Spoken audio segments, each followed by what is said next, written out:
Bien, y continuamos con Hablemos de Salud. Y ya estamos con el doctor Martín Bossio, ya lo presenté. Y comentábamos antes de comenzar el aire nuevamente con ustedes, es el día de las hipertensiones, porque uno dice, bueno, lo que existe es hipertensión arterial, pero, ¿saben? También existe una hipertensión pulmonar. ¿Bossio es así? Sí, ¿qué tal? Buenos días. Muy buenos días. Muchas gracias por la invitación, Al Ana María. contrario, Bossio. Es cierto, pero a diferencia de la hipertensión arterial, comúnmente conocida, esto es extremadamente raro. Por suerte, porque es una enfermedad que tiene muchos riesgos. A diferencia de la hipertensión arterial, en donde uno con un tensiómetro puede medirlo, acá se necesita un proceso de varios estudios diagnósticos para llegar al mismo diagnóstico.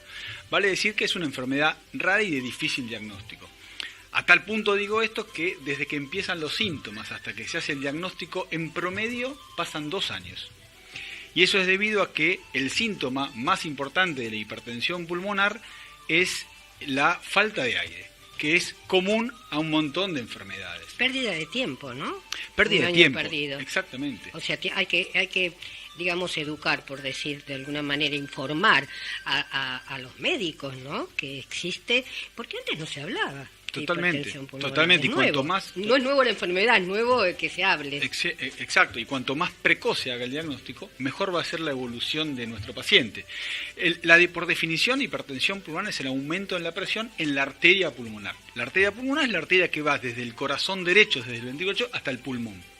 Es corta, pero bueno, el aumento en ese lugar es, por definición, la hipertensión pulmonar. Y para llegar al diagnóstico definitivo se necesita un cateterismo. El cateterismo que uno conoce del corazón izquierdo, del cateterismo a través de la arteria pulmonar, a través de la arteria, en este caso es a través de una vena y se llega a medir la presión de la arteria pulmonar.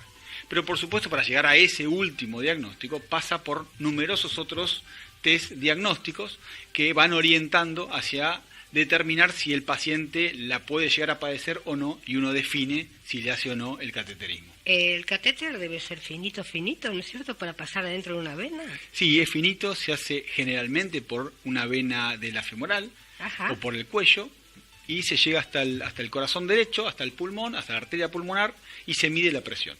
Si la presión, el catéter nos dice que la presión del paciente está por encima de 25 milímetros de mercurio de media, se define hipertensión pulmonar, aunque ahora está cambiando un poco la definición y se está tratando de bajar, como la hipertensión arterial, a 20 milímetros de mercurio. Pero vale decir, y es importante remarcar, que con mayor de 25 milímetros de mercurio tenemos hipertensión pulmonar. Por ejemplo, un paciente, teóricamente, ¿no?, que está 3 años pensando todavía sin diagnóstico, uh-huh.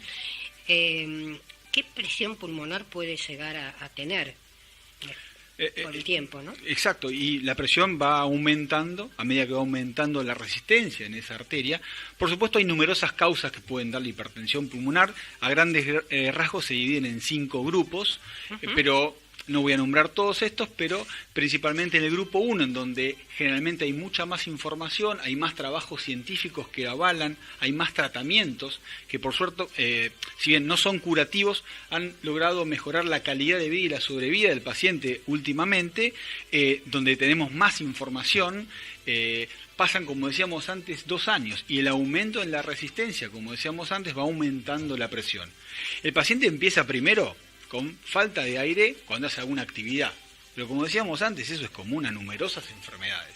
Y uno no piensa primero, y está bien hacerlo, en hipertensión pulmonar. Primero empieza si tiene un problema del corazón, si tiene asma en el caso, dependiendo de la edad y un montón de factores de riesgo. ¿Se puede llegar a confundir, la ignorancia, con un EPOC? Sí, claro. Nosotros en el hospital, yo estoy en el Hospital Británico, y vemos pacientes que han sido diagnosticados por años y medicados por años como EPOC, con broncodilatadores o corticoides inhalados. EPOC es, las siglas es enfermedad pulmonar obstructiva crónica. Es una enfermedad obstructiva, generalmente sean los mayores de 40 años, y en el 90%, en la gran mayoría de los casos, es debido al tabaquismo. Hay otras causas que lo producen, pero es debido al tabaquismo. Para hacer un paralelismo con el EPOC es una obstrucción en los bronquios, y acá es una obstrucción en la arteria pulmonar. El EPOC se trata con broncodilatadores y corticoides inhalados, y acá se trata con drogas específicas para tratar de alguna manera de mejorar el trayecto de la sangre que va por el vaso, el trayecto de la sangre que va por la arteria pulmonar. Las drogas que hay, cada vez, por suerte, hay más, lamentablemente son muy costosas. Eso te iba a decir, son monoclonales. No, no monoclonales. Hay 3 familias de tratamiento. Bien. Una la van a conocer porque es el famoso sildenafil, conocido Viagra, que es un vasodilatador. Exacto. Nosotros tenemos que ver de aumentar el tamaño en la arteria pulmonar y es un buen vasodilatador que se trata. Ajá. Es la única, dentro de todo, económica que se usa para esta enfermedad. Es que se llegó digamos, al Viagra de casualidad. Totalmente, es cierto. Es una de las familias que existen, hay otras familias, pero estamos hablando de drogas muy costosas. Por eso, la verdad es que hay que hacer hincapié en esta enfermedad. Bocio, perdóname, sí. ¿Qué consideras costosa? Costoso, estamos hablando de tratamientos que van de más de 100.000 pesos mensuales. No, yo llegando no me imaginaba hasta más de 1.000.000 tanto. pesos mensuales. Sí. Es una enfermedad costosa que cualquier sistema de salud no podría soportar numerosos tratamientos, ¿no? La realidad es que sí, es una medicación costosa. Ajá. Excepto el sildenafil, que si bien el tratamiento se toman hasta 3 comprimidos por día muchas veces, sí, llega a ser algo costoso y implica por la cantidad, sí, no tiene nada que ver y no tienen relación con lo que son los otros medicamentos en cuanto a los costos, sí. Ajá. Son drogas que han demostrado, como decía antes, mejorar la calidad de vida, mejorar la sobrevida, pero son drogas que tienen un trabajo de investigación y en eso están los costos, para nosotros demasiado costosos. Y a veces ¿sabes que una vez pregunté? Era el lanzamiento de un medicamento que no me acuerdo cuál es ni tampoco lo voy a decir. Entonces yo dije, ¿qué costo tiene? También era un costo alto ni para ricos realmente, ¿no? Entonces, dice, sí, porque hay que pagar la investigación. Uh-huh. Bien, ¿y cuánto dura la investigación? Aproximadamente 10 años. Para que me contesten esto con tirabuzón todo, ¿eh? Sí, sí. Más o menos 10 años. Quiere decir que al cabo de los 10 años la droga baja el precio. No contestó nadie. Es cierto. Entonces nos están engañando, porque no podemos, o sea, vamos a suponer que yo, un familiar, tuviese esta enfermedad, lo que yo quiero es tener mejor calidad de vida o salvarme, y a toda costa voy a hacer un recurso de amparo o cualquier cosa. Y lo pagamos todos los argentinos a través de nuestros impuestos, y todos merecen vivir y tener buena calidad de vida. Entonces el médico está entre la espada y la pared, y el paciente y la familia también. Sí, ¿no? Sí. Nos cuesta mucho alcanzar los tratamientos. De hecho, hoy en día las nuevas recomendaciones de las guías es prácticamente en casi todos los pacientes empezar con 2 medicamentos juntos al mismo tiempo, y es prácticamente, no digo imposible porque cada vez se está conociendo más, por suerte, de la enfermedad. Esta difusión, creo que es la educación de los médicos es lo más importante, o es importante, pero es difícil acceder a 2 medicamentos juntos por los valores. Bien, mejora la calidad de vida. Sí. Eso es importante. ¿Quién tiene más? ¿Es por sexo, el hombre o la mujer, o es parejo? Generalmente es un poco más frecuente en la mujer. Hay alguna cuestión hormonal que podría explicarlo, si bien no está del todo establecido. Sobre todo el pico se da entre los 50 y los 60 años, y generalmente en los mayores se igualan tanto el hombre como en la mujer, pero cuando son más jóvenes es un poco más frecuente en la mujer. Como decía antes, dentro del grupo 1 están los que son idiopáticos, en donde no se sabe la causa, y también están los que son asociados a enfermedades reumatológicas, por ejemplo la esclerodermia, donde también es más frecuente en la mujer. Frecuente, secundaria también al HIV, secundaria a drogas, secundarias a enfermedades hepáticas. Entonces hay un grupo de enfermedades que se tratan con todos estos medicamentos y que corresponde a el grupo donde más información, como decíamos antes, hay.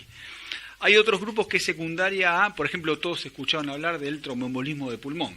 Uh-huh. El tromboembolismo de pulmón son trombos que están en las arterias. Esos trombos, a medida que uno los va tratando y va pasando el tiempo, se van disolviendo. Trombo es cuando se tapa de alguna manera una arteria. Se puede tapar en forma parcial o en forma total.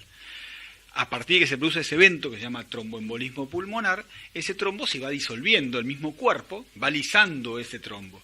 Cuando eso no pasa, ese trombo persiste, hace que aumente la velocidad del flujo, y eso puede también desarrollar en el tiempo hipertensión pulmonar. Uh-huh. Es otro mecanismo por el cual se produce la hipertensión pulmonar.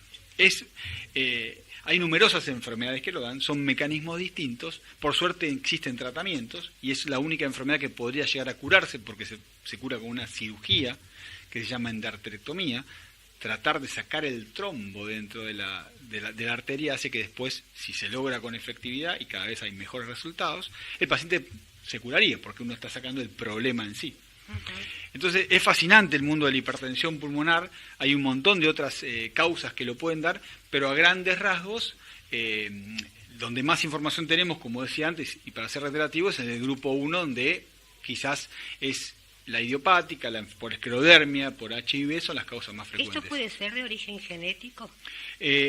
No, hay algunas cardiopatías congénitas que también puede dar hipertensión pulmonar, también están dentro de este grupo, es cierto, pero no quería dejar de remarcar, aprovechando que está también el doctor, que la causa más frecuente de la hipertensión pulmonar sigue siendo la parte del corazón izquierdo, ¿no? El problema de la parte izquierda, la insuficiencia cardíaca izquierda, las valvulopatías, lo que más conocemos, la estenosis de la aorta, todo eso es las causas más frecuentes. Las causas del corazón izquierdo son las causas más frecuentes de hipertensión pulmonar. Perfecto.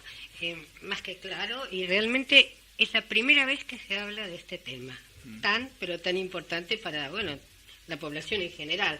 Nadie está libre de. Exacto, es verdad. Bien, vamos a hacer un pequeño